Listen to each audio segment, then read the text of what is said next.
Belgian waffles mga kanegosyo, paano lumaki tong negosyo na to? Eto, kung nagsisimula ka pa lang magnegosyo, tapusin mo tong video ko, sigurado marami kang matututunan. Kung nagninegosyo ka naman na, isa to sa dahilan kung bakit hindi lumalaki ang negosyo mo. Ako nga pala si Jepoy, isang negosyante.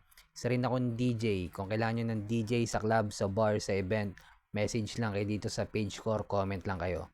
Bilang negosyante, meron akong 10 taon na karanasan na pagkalugi sa pagninegosyo. Tunay na negosyo lang tulad ng sari-sari store, barbecuean, bilyaran, rental. Paano napalaki ng may-ari ng Belgian Waffles yung negosyo niya?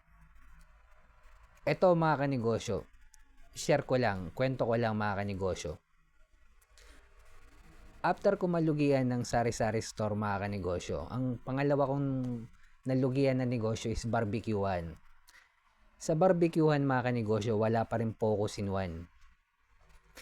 May tinda akong barbecue, may tinda akong isa, may tinda akong bulaklak, may tinda akong balon-balunan, may tinda akong may hotdog pa nga may baga. Pag sinabing focus in one mga kanegosyo, pag sinabing pork barbecue lang ang tinda mo. Wala ka ng tindang tenga, wala ka ng tindang isa, wala kang tindang baga, balon-balunan, bulaklak. Focus ka lang sa pork barbecue mga kanegosyo. Minsan ang mga customer pahamak yan Kapag yung wala, ayun yung hahanapin nila. Minsan mag-a-advise pa nga yan ganito Alam mo, magdagdag ka ng ganito. Additional na kita din yan. Ikaw naman, tas baguhan kang negosyante, syempre makikinig ka kay customer.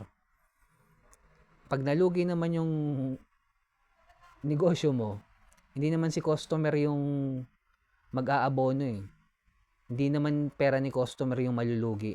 Pera mo mga kanegosyo. Kaya pag sinabing waffles lang mga kanegosyo, focus lang sa waffles. Ano yung mga advantage kapag nakapokus ka sa isa lang?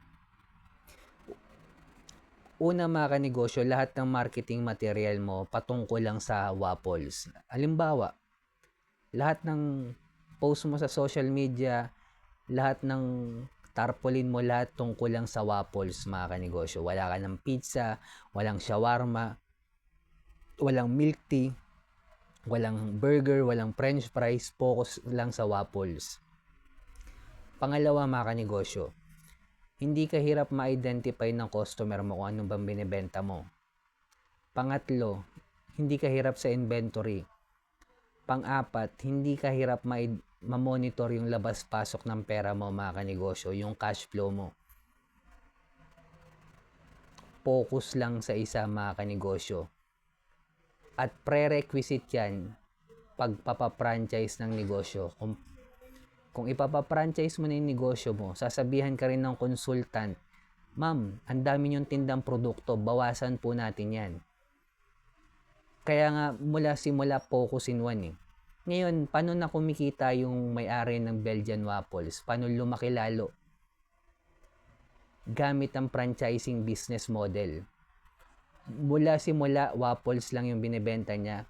Ang binago niya lang yung business model. In-apply niya to ng franchising business model. Pero focus pa rin sa waffles mga kanegosyo. Hindi na kumikita yung may-ari ng Belgian Waffles sa pagtitinda ng waffles per se. Kumikita na siya sa franchising fee.